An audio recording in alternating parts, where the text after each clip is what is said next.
Welcome to the DFO Rundown podcast with Frank Saravalli and Jason Gregor on dailyfaceoff.com. Delivered by DoorDash. Welcome to episode 156 of the DFO Rundown. I'm Jason Gregor alongside Frank Saravalli, and training camps are underway. We got preseason hockey coming up right away. Frank, well, first of all, some guys are playing injured. Frank Saravalli, if he was a player, might be starting on the IR. Frankie, how you feeling? Yeah, I feel like one of those guys that's hobbling into camp just on a one-wheel scooter, like not good. Pinched nerve in the neck, just like no part of my body feels good. None. This temple of a body. Buddy, you got to get that fixed. Kind of like my camera keeps zooming in and out. I don't know what's going on, but we'll figure it out. I look at, what about a guy like Jake Muzzin? You think about it, like you start training camp and backs are always very finicky. They can flare up at any time. But to me, there's a little concern if I was in Toronto that one of our top 4 D-men has got a back injury to start camp. Yeah, and to be fair, I don't think the Maple Leafs are overly concerned about Jake Muzzin's back injury, but man, it's, as you said, the back injury is always scary. Like, think about what the Philadelphia Flyers and the questions they were answering on Thursday as camp opened. Their GM Chuck Fletcher, 2 years in a row now, Sean Couturier has a significant back injury, and this time they're not really sure of the timeline. And the question posed to him was, is this season threatening or career threatening? And he said premature, way premature was the exact quote, to think that Couturier's back injuries will derail his season and career. But in the back of your mind, if you're asking the question, it seems to be a legitimate question to ask, given the lack of time that he spent on the ice, and given the fact that he's in the first year of an 8-year mega contract. Wow. Yeah, that is not ideal for either one. Like the Philadelphia Flyers, my goodness. And that's where you're at, Frank. You're in Philly. And I'm not going to say the season's over at all for the Philadelphia Flyers, but after the disappointment of last season, when you start the year with 2 of the people that you were hoping to be big contributors to your team, and one of them in Ryan Ellis is out for the season, and Sean Couturier's season maybe hangs in the balance like that, I can't envision a worse possible start to the season for the Flyers. It was kind of bizarro world for the Flyers on Thursday as they opened camp, because on one hand, you have Chuck Fletcher sitting there saying that the energy is the best that it's been since he's gotten there. And maybe part of that has to do with John Tortorella and the sort of up-tempo style that they've already started to put in place. Like, those guys get on the ice on Thursday morning and they're immediately getting bag skated with suicide sprints to start. I don't know that means anything in 2022 with guys coming in great shape, but then the next thing they're broadcasting is, look at our youth movement. We're going to have 10 guys in our lineup that are 25 and under. And that's great. But all of that signals to everyone else, like, this is a team that even internally doesn't appear to think that they're going to be competing. I mean, they knew for a while that Ryan Ellis probably wasn't going to be playing. They had a good idea a long time ago that he certainly wouldn't be ready to start the season. And now that they finally shed some light on exactly what his injury is for the first time, a torn psoas muscle. If you look it up, PSOAS, it is an incredibly devastating injury. Ryan Ellis at this point, and I feel bad whenever it gets to this point, is struggling to live a normal life. Yeah. The psoas muscle, it's impacting every part of his life. It took them almost a year to figure out exactly what was ailing him, sort of by process of elimination. Everything that you do in your body, your core, is connected in some way to that psoas muscle. And so it's hard to access. It goes from the bottom of your spine through your hip, and it's like right in the middle, like the literal definition of your core and your body, and it's hard to access to have surgery to repair it. So by all likelihood, Ryan Ellis and his career is over. The Flyers aren't ready to say that just yet, but they're not expecting him to play this season, which would make it basically 2 full seasons in a row that he's not playing, and guys almost never come back from that. No, that is That's awful, man. You just want him, there's injuries. Like Oscar Klefbom was a player who hasn't, he won't play the final 3 years of his deal, but he's at least able to live a normal life, right? He's got severe arthritis in his shoulders, but, for him, he's been able to get back, and he had a really good visual, and he said, I want to be able to hold my kids. And that's why he didn't play, because he could have come back and tried it again, but maybe done more damage. But it sounds like Ryan Ellis is in a much worse situation, Frank. And that's absolutely terrible. I don't think there's any other way to say it. And it's, the hockey's almost secondary. You would hope that a player, if you have to end your career due to injury, like that's going to be mentally tough for sure. But you would hope that the person's physically able to live a happy life. And because here's the thing, Frank, money can't buy you that. Like he's got enough money to buy any surgery, but if they can't do the surgery, then it doesn't do you any good. Yeah, and I'm glad that they finally did release some information on it, because I think a lot of Flyers fans were beginning to chirp like, this guy's invisible. Does he even exist? He's lost in the woods. I've seen all of it on social media. And when you put a human face to it, some details and perspective, like, it's pretty easy to feel sorry for what he's been through. Yes, he's got 5 years remaining on his deal and $30 million, but that doesn't mean anything when you're not healthy. I was told yesterday that just watching Ryan Ellis do exercises, quote exercises, they look like breathing exercises. That's how little he can do with his mobility in terms of, just being able to lift his leg. Like it's been a grind for Ryan Ellis, and, certainly send our thoughts to him, and the Flyers are in a tough spot to open the year. Yeah, and it's not like you can go out and find a replacement. Sure they can have the free cap space, but it's difficult to do. Although I wonder, Frank, I think the one question, Jay, though, when you think about replacement, especially with Couturier, had the Flyers known this summer, yes, that Sean Couturier might be out for the year, would they have approached things differently with maybe Johnny trying to Gaudreau? acquire someone like Johnny Gaudreau? Yeah, it's a fair question, right? And I do wonder, like, if the Flyers know that they won't have those guys and they can put them on LTI and suddenly create a lot of cap space. With so many teams up against the cap, the Flyers might be able to use that to their benefit to at least gain some draft picks or something else to take on some contracts here in the next few weeks if they choose. Maybe. I would tend to think that they would try and do it the other way, to use that LTIR to get more players to try and improve their lot, given that they're kind of stuck in no man's land right now between having young guys, having some older guys with expensive contracts. You would think that they'd sort of try and begin to tear it down, but that's not what they're trying to do this year.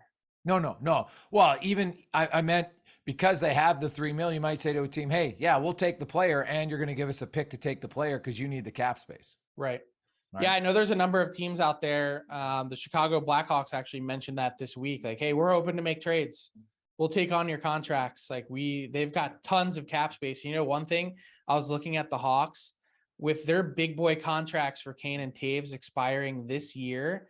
The amazing thing is they have exactly 2 players under contract in 2 seasons from now, which is unbelievable. Heading into this upcoming offseason, they only have $44 million committed. So they're going to have almost $40 million in cap space this summer. And going beyond that, 2 years from now, when the cap is expected to jump into the 90s or close to it, they're only going to have 17 million out of 90 committed. They have a legit blank slate. And you have all the money, but who do you go get? Right? That's the question. We've seen drafting. Well, yeah, you got to keep drafting, no question about it. 3 first-round picks last year. They're going to have 2 this year, 2 the following year. I don't know. Keep getting as many first-round picks as you can get your hands on. Oh, yeah, and I think so. You're saying they might just take on bad contracts to get more picks. It's not necessarily they're going to use that cap space and go big game hunting in free agency. You're still going to have to hit the floor and fill out your roster. So they're going to try pieces that maybe they work, maybe they don't. Well, it's a unique situation and how quickly, I really wonder, how Seth Jones is feeling, right? He signed that big deal, Frank. Hey, sure, you're financially rewarded and everything, but everybody's leaving and you're kind of like, okay, guys, okay, see you later. Like you're the last guy at the bar and everybody else takes a cab and you're just stuck there because there's no cabs left and you're kind of like twiddling your thumbs. And it's really kind of what Seth Jones, I think, when he signed in Chicago, Frank, a year ago, I don't think he felt like this was the direction the organization was going. Well, think about the scenario in which he signed. Stan Bowman was still the GM. Marc-Andre Fleury was in net. Yeah. Kane and Taves were ready to go. And the Hawks were supposed to be rebounding into a playoff team again, or knocking on the door, challenging that. He signs an 8-year, $76 million deal. This year now is the first year of that deal. Before the deal even kicks in, everything around you has changed. And he's sort of the guy that no one's talking about because we're all looking at, well, what happens with Kane and Taves?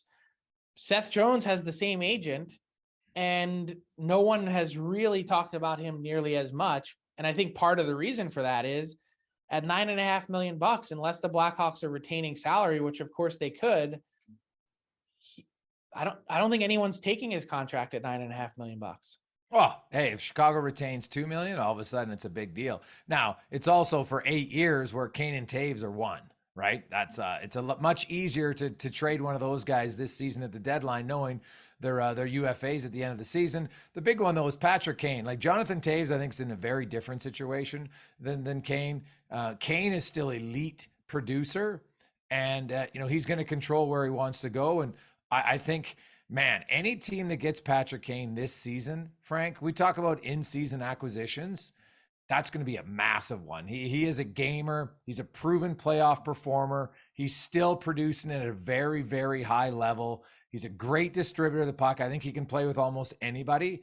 I am fascinated to see how the season unfolds and where Kane eventually says, hey, here's my 2 teams I'm going to go to, and we'll see what return they can get. So if I were to throw a few teams at you, the New York Rangers, the Toronto Maple Leafs, the Edmonton Oilers, and we'll call it the field, everyone else, who are you taking? Where's Kane going to go? Well, I would say that if I had to pick the odds in the front runner, it'd be the Rangers, right? I think it's close to home for him. There's the Panarin connection. They've got...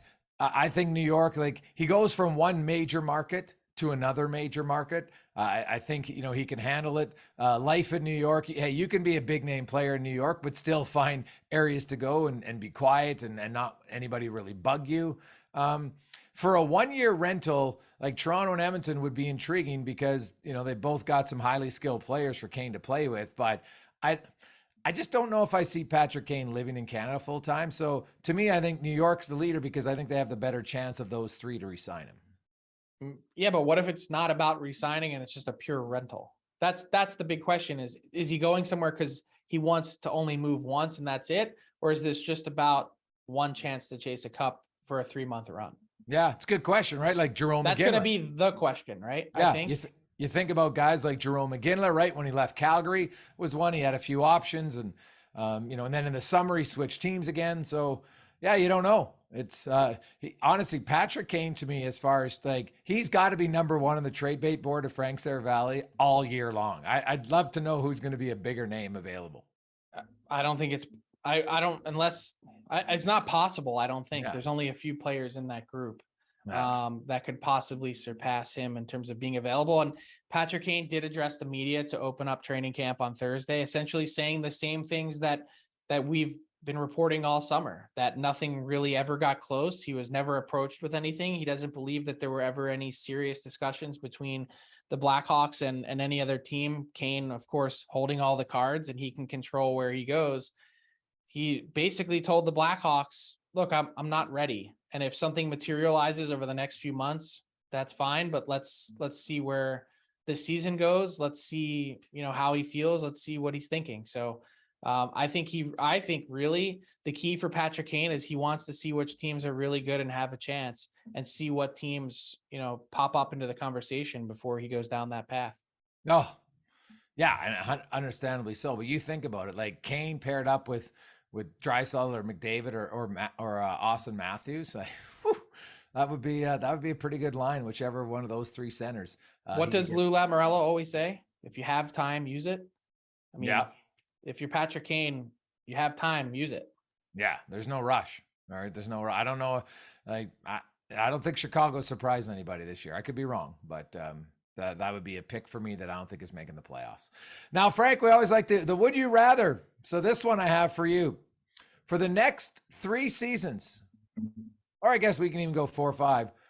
Which core would you rather have? Washington or Pittsburgh? It's amazing these teams that have always been compared to each other, you know, with Sid and Ovi, and then all the playoff battles that they have, usually with Pittsburgh coming out on top until Ovi was finally able to break through in 2018. They've sort of been mirror images of each other. And now I think as they hurdle down this path towards, you know, trying to keep their competitive window open, it's a fascinating question. Pittsburgh really went through a lot this summer in, I don't know if soul searching is the right word, because they ended up bringing everyone back, but I think there were certainly some questions and thoughts like, you know, what is our plan here? What are we doing? And to bring everyone back, Malkin on a 4-year deal times 6.1, Crosby has 3 years left. Rust comes back on a long-term deal. Chris Letang back on a mega deal in terms of term that no one was expecting at 6 years. I tend to lead towards Washington, a long way of saying, like, I just think Washington is a bit deeper. Fair or unfair?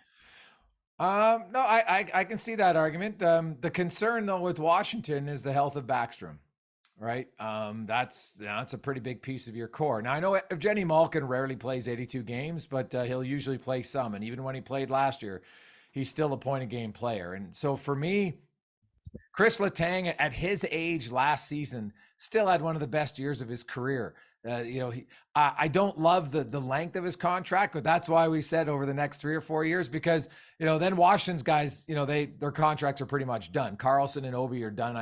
Right, the current ones I think are done at 26 and Backstrom's 25. I'm going to go with the Penguins because the health question to Backstrom is a big one for me. Kuznetsov obviously is younger than everybody, and he's still a pretty good player. And remember, was it last summer or the year before? Oh, geez, they might move Kuznetsov, and obviously that's really quieted down. But Jake Gensel has become such a consistent top-end player for them. I like him. Sidney Crosby, he's still very good, Frank. I know you've talked about a lot. He's not loving his contract based on what he's getting paid right now. But I will take the Pittsburgh Penguins for the next few years. I agree long term because Washington's guys' contracts end before Letang. The Letang one, you might be like, oof, that's tough. But over the next few years, I still like Crosby, Malkin, Letang, and I'll throw in Jake Gensel really in that core. I mean, is it fair to say at this point Ovechkin is more productive than Crosby?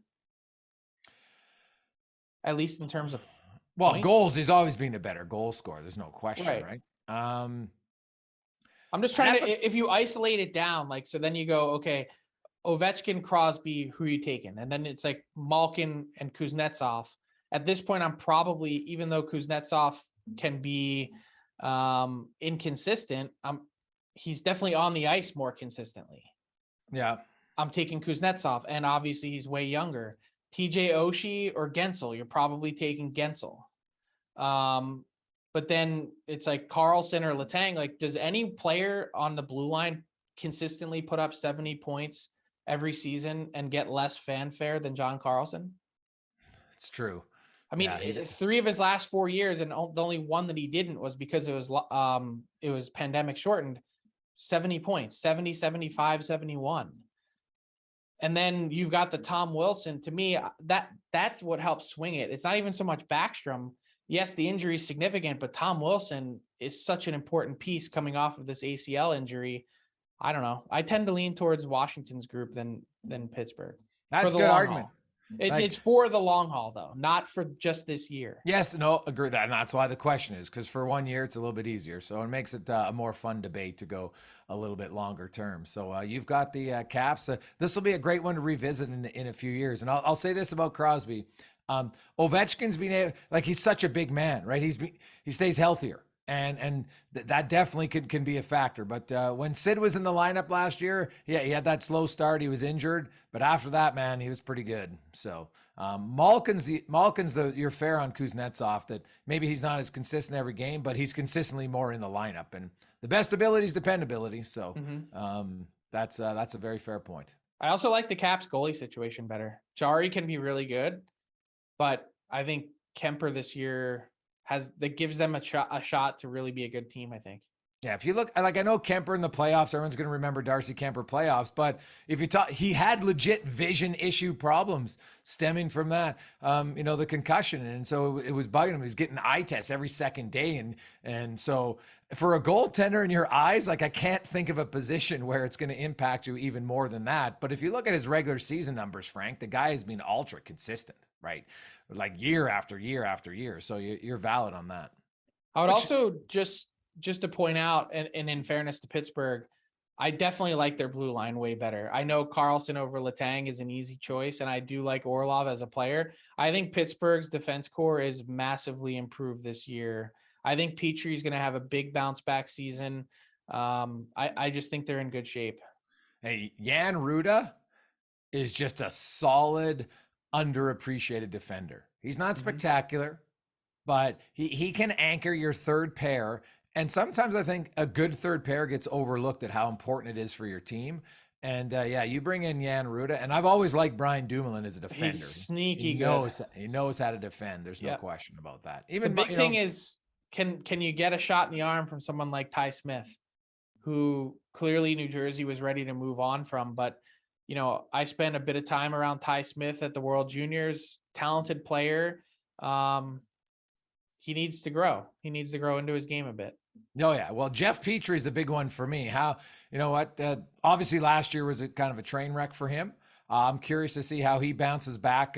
He wanted to play in the States. Now he's there. And, I think he might be rejuvenated going into Pittsburgh, because Petrie's better when he's not looked upon to be your best defender, because he's not a number one. But he can be a very good, complimentary number two on your team, or an excellent second pair defense. 4 straight seasons with 40+ points. He didn't just wake up last year and forget how to play hockey. Yep. Yeah. He had a lot going on. Oh, there's a lot. And the team wasn't very good. Yeah, that's very fair. Hey, let's welcome back in the traveling man, Tyler Yaremchuk, who's just going to sporting events all over the North American continent, it seems. Yeah. Ty, how you doing? I'm doing great, guys. I'm excited to be back, but it was a wild weekend. I flew into Toronto on Friday, did Jays games Friday, Saturday, Sunday, rented a car, drove down to Buffalo, and did the Bills home opener on Monday night, which was just Are you old enough to rent a car? Pardon? Are you old enough to rent a car? No, but my girlfriend is. You have to be 25 to rent a car. I don't turn 25 for another month. Oh, that's such a weird thing that you have to be 25 to rent a car. Like, I don't really understand that. Yeah, it is kind of odd, but I mean, it worked out for me. I just got to sit in the passenger seat and enjoy the views as we drove past Niagara and all those things. I'm not complaining. She was complaining, but I'm not complaining. Anyway, so let's get into Buy or Sell, delivered by our friends over at DoorDash. Ding dong. The season's back. Our Friday episodes are back. The Liam Ding Dong is back. That's what I've decided. That's the official mark of hockey season, in my opinion. So let's jump into this thing. Buy or sell. The first one I got, there is a lot of drama surrounding Blake Wheeler. I'm going to say he doesn't last the season as a Winnipeg Jet. Are you buying or selling on that, Frank? I'm going to sell just because they tried this summer, and the big thing was no one was willing to take him at his full cap hit, and the Jets were not willing to retain money. At least that's how they went into the conversations. Now, I guess it depends on what kind of season he has. Like, how productive is he? What does he look like? All those things. And it also depends on what the Jets, like, Kevin Cheveldayoff came out on Thursday and said, point blank, I think we're a playoff team, that they can bounce back. Basically the same group is going to find a way to do it differently. I don't necessarily buy it, but in this case, I don't know that I buy anyone coming along and snapping up Blake Wheeler at the deadline. I'm going to have to sell as well. If Blake Wheeler, this is the final year of his deal, I think it's a totally different conversation, but he's Right. he's an 8.25 cap hit for next year.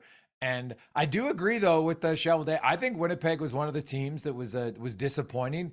And I look, especially with Jason Robertson not in camp for Dallas right now, I think that really opens the doors. If he's out any extended period of time, we've seen it.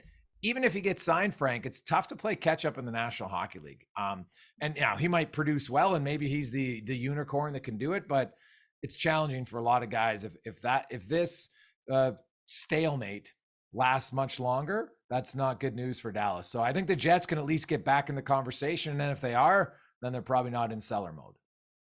Earlier this week, we got the news about the 3 defensemen who all announced their retirements. I'm not sure if you guys hit on it in the last episode of the podcast, but the one name I want to talk about is Zdeno Chara, first ballot Hall of Famer. You buying or selling on that, Jason? Yeah, I'm buying all the way. I played the most games as an NHL defenseman. He was such a unique player. You could argue it's going to be a long time before you have a player who's 6'9", right? Who comes in and just ends up being a dominant force on the blue line the way he was. There's just very few guys that are that big, number one. And when you look at Zdeno Chara, talk to people who saw him when he came to Prince George. Not many people thought that guy would turn into not only an NHL player, but a dominant NHL player. He was a number one defenseman for a long, long time. He won Stanley Cups. I think he's for sure a lock to go in first time. I was going to ask you to repeat the question. That's the question. Lock to buy or sell, lock to go in the first time. Yeah. Stone cold mortal lock. Yeah. It's not even a question. Yeah. Stone cold mortal lock.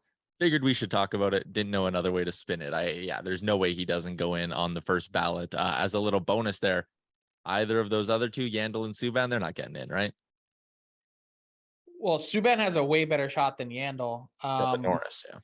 But I personally don't think Subban gets in when it's all said and done. I think it's an interesting debate and conversation because for a 6-year chunk of time, he was one of the very best defensemen in the NHL.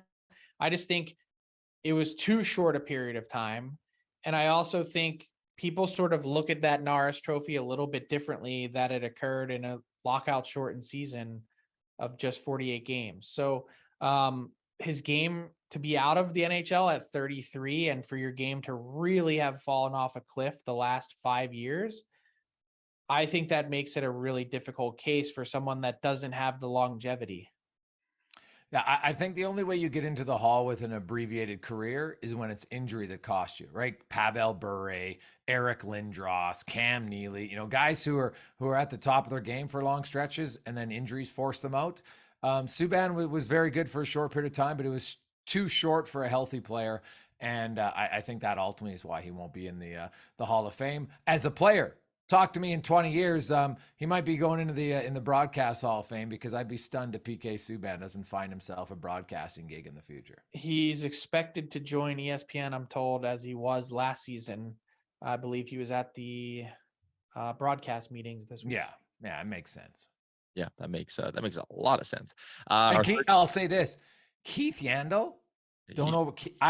Keith Yandel I would probably say who I think would, well, Keith Yandel's really funny. He might be on a different form, but Keith Yandel is a really, really funny guy. And if he wanted to, that's a guy who could flourish in that media. Like you look at a Pat McAfee, Keith Yandel could be similar when it comes to hockey. That's interesting. I'd be shocked if he's not on the next Spit and Chicklets and is the next guy on there.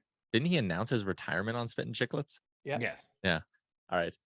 Back to the on-ice product for this upcoming season, the Eastern Conference. I'm fully expecting it to be a lot tighter than it was last year. They had 8 teams that cracked the 90-point mark compared to 10 in the Western Conference.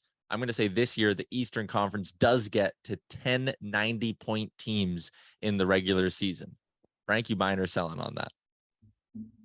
I will buy. I will give you my 10. Same 8 as last year, right? So they should all crack 90. Yeah, I would say same 8 as last year plus Detroit and Ottawa. Ooh, you don't think the Islanders got 6 more points in them? I'm not sold on the Islanders, no. All right. It could be 11. It could be 11. Like the West almost had 11 too last year. Winnipeg finished with 89. Yeah, Right. I would buy on 10. Last year was a real anomaly to have a 16-point gap, right? And that's the largest that I'd calculated in the last, well, maybe ever, actually. I'd have to go back and check. I'm pretty sure it was. So I think there'll be 10. I think there's some of those teams that had 100 points. Boston's not getting 107 points with all their injuries to start the season. I just don't see how that's going to happen. So they're going to gain some points. I'm with Tyler. I think the Islanders started so terrible. Then they had the scheduling snafu due to COVID and everything else. I don't know if they're a playoff team, but they can improve. They can get 3 more wins than they had last year. I like Detroit more than Ottawa. My concern about Ottawa is how do they defend? I know they got lots of excitement on their team, but do they have the defense? Where like Ottawa to me looks like the Edmonton Oilers in 2017, in 2018-19, where they had offensive punch, couldn't defend to save their life. Yeah, but their goalie's so much better. Their goalie's the same as the Oilers had that year. Yeah, but he's such an upgrade off of what they had the last few years from Matt Murray and Cam Talbot. Well, Matt Murray actually, when he was healthy, I also think Ottawa's better than okay. I think Ottawa's better than Detroit, by the way. I like their forward group just that much better. Oh, I know the blue line is, yeah. The Sens will be entertaining, guys. Make no mistake about that. They're going to be highly entertaining, right? I could be wrong. I could be totally wrong on it, but I just have a little cause of concern. Are they going to be able to limit goals against? Man, after you said that the Sens are going to be the Oilers of 2018-19, everyone just in Ottawa is like, I got to go take a shower. Yeah, not good. All right, let's get into our bonus question here for our friends at PointsBet Canada. You guys were talking about the Capitals and their core, the Nicholas Backstrom injury, all that kind of stuff. So my question is going to be about Alex Ovechkin and his over-under for next season in terms of goals. I put out 3 NHL hot takes on my TikTok account. This is a shameless way for me to plug my new TikTok account, guys. And one of them was that Ovi doesn't hit the 40-goal mark doesn't score at a 40-goal pace for the first time in 5 seasons. His over-under is 44.5. You taking the over or under on 44.5 for Ovi next year, Frank? I'm taking the over. I think we all thought his game was falling off a little while ago, and clearly it hasn't. And to drop from 50 to 40 or under, I think is a pretty precipitous one. So I don't see it happening. All right. Yeah. It's hard to go against the grade A. What was that, 2016-17 when he had the 33-goal season, right? Like, I remember after he'd started his career with like 4 or 5 50-goal seasons, then he had a few years of 30, and people like, oh, yeah, Ovi can't be the goal scorer. Those were the Dale Hunter years. Oh, God. Ovi is... I know he came out today or yesterday and was like, hey, you know what? I'm not worried about Gordie Howe, because I think, and he's right. He's going to pass Gordie Howe, right? I don't think there's any question about that. He wants to win, but Ovi, if he wants to win, the best way to win is for him to score goals, and I'm taking the over as well. All right, there you go. That is a wrap on buy or sell for this week, delivered by our friends at DoorDash. Ding dong. You know what's interesting about Ovi? I had a front office member mention this to me the other day. They said, if you watch very closely, it's impressive how Ovi found a way to reinvent himself, because I think we all think of Ovi as scoring from his office. And if you look at the last few years, he actually very rarely has scored from there. He's found a way to get more of his goals near the net, and it's actually rejuvenated him. Well, Frank, I wrote an article because Sport Logic looks at inner slot and then slot shots. Mm-hmm. Austin Matthews led the NHL with 198 slot shots, and he had 53 goals, which of course was the most. He then had 150 shots from either the flanks or out from distance, 7 goals from there, right? Like, even the best goal scorers, like Ovi's not an idiot. Like, him getting closer to net, I think illustrates just you've got to be closer to the net. Even like the best goal scorer in the NHL last year. Like, think about that, how dominant he was in the slot area, and then another 150 shots to only have 7 goals. I'm not going to say it's a waste of those shots, but there's a lot of times it's just wasted shots in the NHL. And, you know, Ovi was a high volume shooter, lots obviously early in his career when he's like over 500 shots. But you're right, get closer. That doesn't surprise me at all. And the other thing is, like, he's such a big man, right? Mm-hmm. He can get in tight. He was, even when he scored 60, he always used to pound home a few rebounds and stuff like that. So, yeah, he's a smart player. Over. Yeah, he's a smart player, man. So I'm going the over. And the other thing is, you rarely get injured, right? Yeah. Like, to score 40 goals, you got to stay healthy. And Ovi has found a way to do that for the vast majority of his career, which is. What a stat. I mean, like, his numbers are still mind-blowing. He has 263 more goals than the next closest active player. It's crazy. 263 is a full career a great career for a lot of players. Yeah. Wow. You know, and it's great that you mentioned that, because people always talk about, oh, Gretzky in the 80s. Go look at Gretzky's goal totals in the 80s compared to everybody else. He was way ahead of everybody in goals. Right, during that time. Like, it was now obviously points, it was even more ahead of them, for goodness sakes. But that's what makes Ovi such a great goal scorer, is he dominates his era like Gretzky dominated his. Ovechkin's a more powerful goal scorer, there's no question, right? You know, Gretzky was not a one-timer guy like Ovechkin was, but Gretzky knew how to score goals, man. And I love the chase. I never thought anyone would have a realistic chance. Ovi, the fact that he has a realistic shot to catch Wayne Gretzky's goal totals is remarkable to me. That's one of the greatest record chases I hope we can watch in the next few years. I'd be shocked if he doesn't get there. He's 114 away. Even if he just scores 40 this year. Yeah, agreed. That leaves him 80 and he'll be 38. Yeah, 3 years of 30 goals after that. Entirely possible. Wait till he's 41. Man, it'll. And Gretzky's authentic when he says he wants him to break the record. I believe that too. Yeah. It's Gretzky knows about the history of the game and how important it is to kind of set new standards all the time. Like, his point totals, like, that's the one. Because I was calculating, like, right now, McDavid's the best point scorer in the game, right? You would look, as good as McDavid is, he's coming up on 700 points. He's 700 in his career, which is awesome, but that's still 2,100 points less than Gretzky. So no chance. Like, you can't do it. Like, no, it's not. You're not even going to get within 1,000. I'd be shocked if he gets within 1,000. Yeah. Well, if he could do another 14 years averaging 100 points, because he'll probably have a few 120s in there. You know, maybe he can push for 2,000. But even that's like, yeah, it just shows you how ridiculous it was. Yeah.